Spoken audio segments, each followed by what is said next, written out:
Back here with our conversation with Betsy Johnson, running for Oregon governor as an unaffiliated candidate. We touched on this a little bit before the break. We do have a mental health crisis in Oregon, and Yeah. it seems like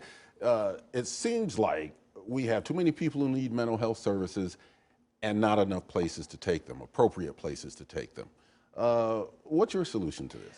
Well, let's drop back and talk a little bit about history. Back as far as John F. Kennedy, when there was this move to deinstitutionalize people, it came with the promise that there would be community services. That never happened. And so it played out here in Oregon, where we had people that were no longer in facilities and had a paucity of services. Because I've represented a rural place for a long time, I know that that paucity of services still exists. It's driven by a lack of housing, or even affordable housing. I'm thinking about Clatsop County that, as best I knew just recently, still didn't have a psychiatrist there. So recognizing that we're 50th, then what do we do about it? The first thing is our state mental hospital has got all kinds of problems. We finally disaggregated it out of the Oregon Health Authority budget so that you could actually see it. I think there have been serious management problems there.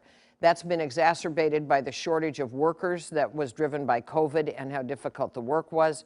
We used to have available in this state about 6,000 beds, including a mental hospital over in Pendleton that was then turned into a prison. We now, I think, have about 550. We haven't fully opened Junction City. We have this grinding noise between institutionalization and not, and what we're ending up with is severely mentally ill people on the streets of Portland. Yesterday, right outside the office that I'm occupying, a woman spent most of the day incoherently screaming. That is not humane. There's another woman who's camping in the doorway of a coffee shop, and I've talked to my staff repeatedly, what should we do? They actually have called to look for someone to deal with her because her physical health is clearly deteriorating. And the problem is that the rules, the regulations, the disability community being very quick to sue if there are situations where they think we're using more intensive custody than is necessary. What it all boils down to for me is the political will to have a conversation to realize that mental health, criminal behavior, drug abuse, because certainly these high-octane, readily available drugs that are all over our streets right now are driving a mental health crisis.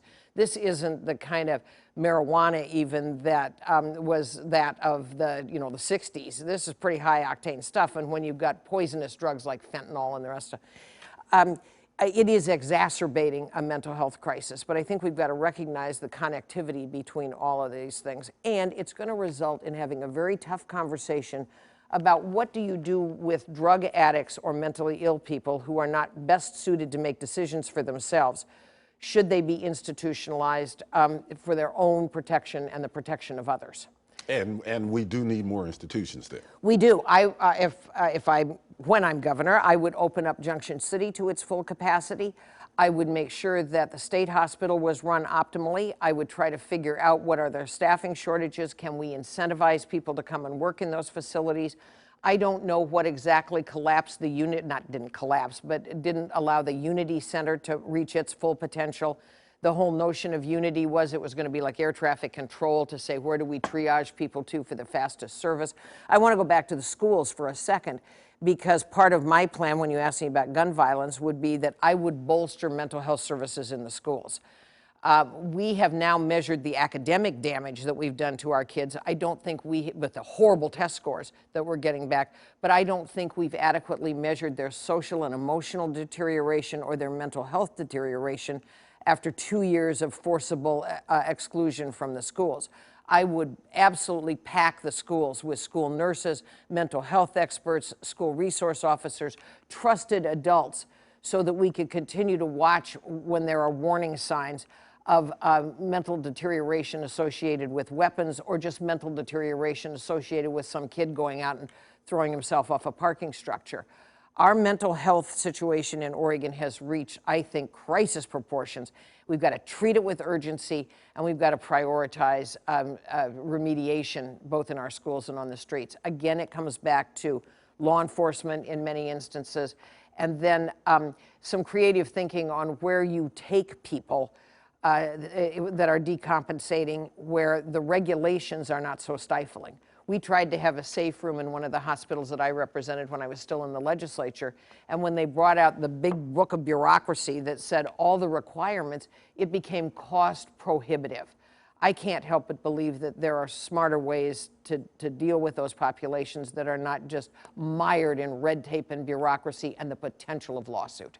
Here's another viewer question. This is from Miriam in Cedar Mill. It says, Betsy, I signed up several people to get you on the ballot, but now I'm hearing that voting for you will just diminish votes for Tina, which will help Christine Drazen win. Do you believe this will happen? I absolutely do not. I got into this race to offer an alternative that is, and I'm going to stay in the race to offer an alternative, pro-choice, pro-cop, pro-change, pro-business, and an alternative to the status quo.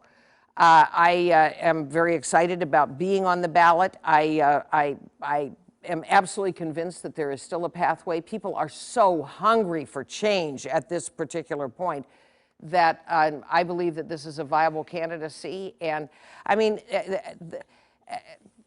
things have got to change. People are just yearning for the change. And I believe that I'm the guy that offers it. Last question. We've already talked about the fact that you are pro-gun. You're also pro-life. Do you support any changes to Oregon gun or abortion laws? Well, I've just offered you the gun For ones, guns, yes. Much heavier background checks. And what we're missing, I mean, in the abortion conversation, the thing that we've left out, and this is what I would change, is that we have focused on the abortion itself. We have not talked enough about contraceptive, sex education on the front end to avoid any woman from having to make that serious healthcare choice.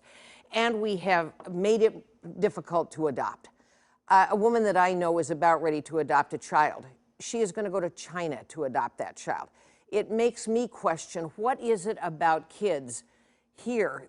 How have we made it so difficult to take a child into a forever home that somebody would feel motivated to have to go to China? Now, there undoubtedly is more about this story than I know, but our foster system is collapsing. We've got kids languishing in situations that they should not be in. And so I would nuance this debate by remaining strongly pro-choice. This is a woman's health care decision, but I would certainly talk about it on the front end. And if a woman made the choice to take a child to term that she didn't want to raise, then make it easier to find that little kiddo a forever home. Betsy Johnson, thank you for joining me on Eye on Northwest Politics. Thank you.